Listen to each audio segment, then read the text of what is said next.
Hello friends, ನಾವಿವತ್ತು ಮಾಡ್ತಾ ಇರೋದು ಶೇಂಗಾ ಉಂಡೆ. ಅದಕ್ಕೆ ಮುಕ್ಕಾಲು ಬಟ್ಲಷ್ಟು ನಾನು ಹುರಿದಿರೋ ಶೇಂಗಾ ತೊಗೊಂಡಿದ್ದೀನಿ. ಹುರಿದು ಸಿಪ್ಪೆ ಎಲ್ಲ ತೆಗ್ದಿರೋದು.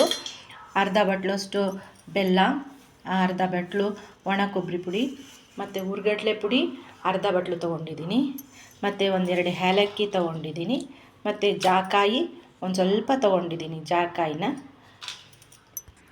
ಮೊದಲಿಗೆ ನಾವು ಶೇಂಗಾನ ಒಂದು ರೌಂಡ್ ಮಿಕ್ಸಿ ಮಾಡಿಕೊಂಡು ಹಾಕ್ಕೊಂಡಿದ್ದೀವಿ. ಸ್ವಲ್ಪ ಪೂರ ಮಿಕ್ಸಿ ಮಾಡಬಾರ್ದು, ಸ್ವಲ್ಪ ಅರ್ಧ ಶೇಂಗಾ ಆದರೆ ಸಾಕು. ಇದಕ್ಕೆ ಸ್ವಲ್ಪ ಒಣ ಕೊಬ್ಬರಿ ಹಾಕ್ತಾಯಿದ್ದೀನಿ ಮತ್ತು ಕಡಲೆ ಹಿಟ್ಟು ಒಂದು ಅರ್ಧ ಬಟ್ಲಷ್ಟು ಹಾಕಿದರೆ ಸಾಕು. ಮತ್ತು ಜಾಕಾಯಿ ಹಾಕಿದ್ದೀನಿ ಮತ್ತು ಏಲಕ್ಕಿ ಪುಡಿನ ಹಾಕ್ಕೊತಾ ಇದ್ದೀನಿ. ಇದನ್ನೆಲ್ಲ ನಾವು ಮಿಕ್ಸ್ ಮಾಡ್ಕೊಂಬೋಣ. ಈ ರೀತಿಯಾಗಿ ಎಲ್ಲ ಮಿಕ್ಸ್ ಮಾಡ್ಕೊಂಡು ಈಗ ಪಾಕ ಮಾಡ್ಕೊಳ್ಳೋಣ. ಬೆಲ್ಲ ಹಾಕ್ಕೊತಾ ಇದ್ದೀನಿ. ಪಾತ್ರೆಗೆ ಸ್ವಲ್ಪ ನೀರು ಹಾಕ್ತಾಯಿದ್ದೀನಿ.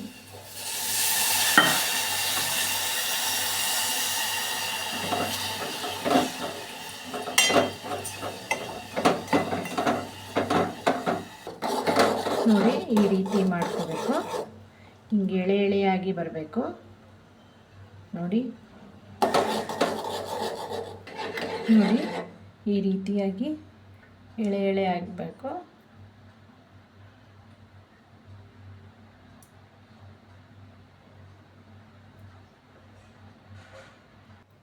ಸ್ವಲ್ಪ ಪಾಕನ ಸೋಸ್ಕೊಳ್ಳೋಣ.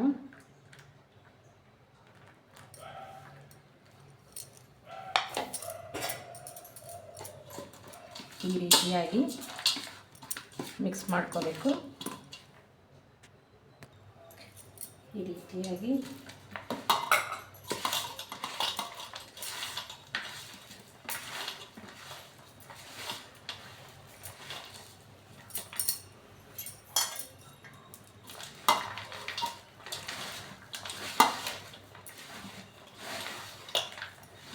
ಮಿಕ್ಸ್ ಮಾಡಿಕೊಂಡು ಗಟ್ಟಿ ಆಗಿಬಿಡುತ್ತೆ. ಬೇಗ ಕಟ್ಕೋಬೇಕಾಗುತ್ತೆ.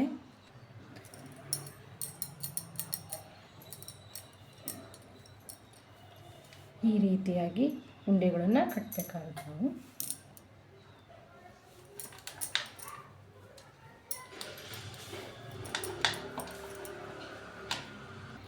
ನೋಡಿ ಫ್ರೆಂಡ್ಸ್, ಶೇಂಗಾ ಉಂಡೆ ರೆಡಿಯಾಗಿದೆ. ಇದು ತುಂಬ ಟೇಸ್ಟಿಯಾಗಿರುತ್ತೆ ಮತ್ತು ಆರೋಗ್ಯಕ್ಕೂ ತುಂಬ ಒಳ್ಳೆಯದು. ಧನ್ಯವಾದಗಳು.